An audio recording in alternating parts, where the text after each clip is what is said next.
guys, so today I'm going to be sharing with you my TBR for the month of July. These are all the books that I'm going to be reading for the month except for the ones that I'm going to be reading during the Biannual Bibliothon, which is next week. If you want more information about that readathon, I'll link their channel in the information bar below. The first one is Marked, which is a House of Night novel by PC and Kristen Cast. House of Night is a vampire series from what I gather. It's a series that I've heard a lot about over the years, and most recently Ella from Feathers and Faith. I know that she's really obsessed with this series, so it's made me want to pick it up, and when I saw the first book available at the library, I grabbed it. I didn't realise that PC and Kristen, who wrote this, are mother and daughter, I think, which is really cool. That's really interesting, and I've never read a book written by a mother and daughter before, and I've just started reading this one actually. It's the first book that I'm going to read this month, so yeah, I really hope that I enjoy this.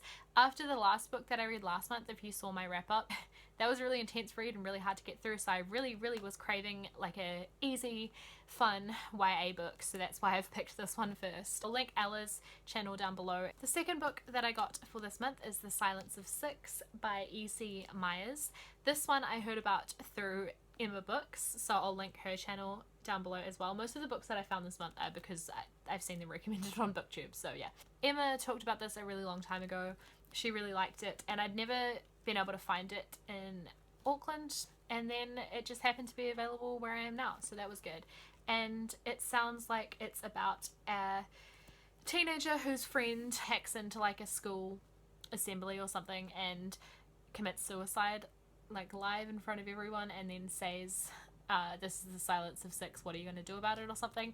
So it sounds really mysterious. I'm currently rewatching season 1 of Mr. Robot, which is a really great TV show that has a lot to do with hacking. I highly recommend it. This kind of just gives me Mr. Robot vibes, and I'm really excited about Mr. Robot at the moment because the new season is coming out soon, so yeah, I'm really looking forward to reading this book. The next book that I found is The Lie Tree by Frances Hardinge, or Hardinge, not really sure how to pronounce that one, but I've heard really good things about this book. I've heard a few different people mention it, but the one that springs to mind is Amy from Shout Amy. I'll link her channel as well. There's a few books that I got this month that she recommended. This one I've heard compared to The Northern Lights by Philip Pullman, and that's a really amazing series, so that's a pretty impressive comparison, and I'm really looking forward to reading this one. I'm not really sure what it's about. A girl's father dies and then she finds a lie tree. I don't really know where this story is going to go, but I've heard, like I said, really amazing things about it. The next one, also recommended by Amy,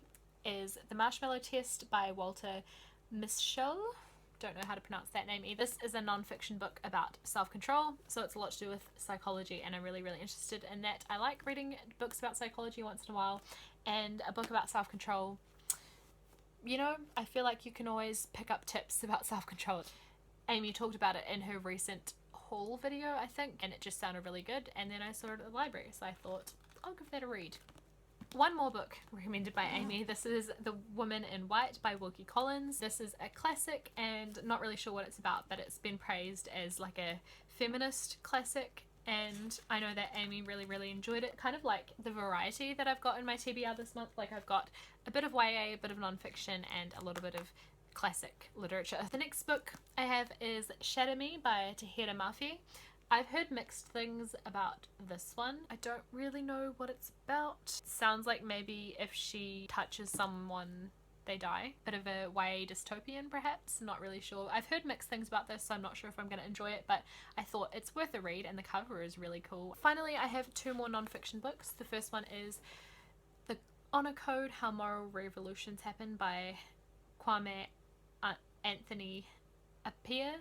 Don't know how to pronounce that. I'm butchering so many names this month. I'm sorry. Jean from Jean Bookish Thoughts mentioned this in her recent, I don't know, recommendations that will inspire you or something like that type video. After all of the Brexit stuff that's going on, she recommended a bunch of books and movies and stuff to get you like politically inspired, so I'll link her channel and that video down below. I thought it was really good, even though I'm not in Britain or Europe, but it was still a really inspiring video, and this book sounds really good. It's about how, yeah, basically how moral revolutions happen. I can't really word it any different than that, but that sounds like an interesting read and kind of a short non-fiction read, which is nice. The final book I want to read this month is Stuff I Forgot to Tell My Daughter by Michelle Accord. It's kind of a autobiography memoir type thing. Michelle, I believe, is a comedian. I've never really heard of her before aside from in reference to this book, and never obviously watched any of her comedy or anything, but she's talking about like tips for young women pretty much, so I thought this would be a good book. I read a review of it in like a newspaper or something real traditional like that, so I haven't heard about it on BookTube, but I did read a review of it that sounded really good, and then a real life human in real life at work one day was telling me about how good this book was. It's nice to get a recommendation from somewhere outside of BookTube for a change. So that is all of the books, like I said, aside from the Biannual Bibliothon ones that I'll be reading this month. If you've read any of them, please let me know your thoughts in the comments below, because I'm so excited about all of these books this month. I don't think I've been so excited about a TBR for the month ever. There's going to be a lot more videos from me coming up just because of the Biannual Bibliothon. There's like a video challenge every day plus a TBR and a wrap up just for that by itself. So my Biannual Bibliothon TBR will be up on the first day of the Bibliothon, which is Monday my time in New Zealand, or Sunday for probably most of the rest of the world. So you guys can check that out then with some more books that I'll be reading this month. You can follow me on Goodreads, Instagram and Twitter, all linked down below. Subscribe if you haven't already, and I will see you guys with my next video. Bye.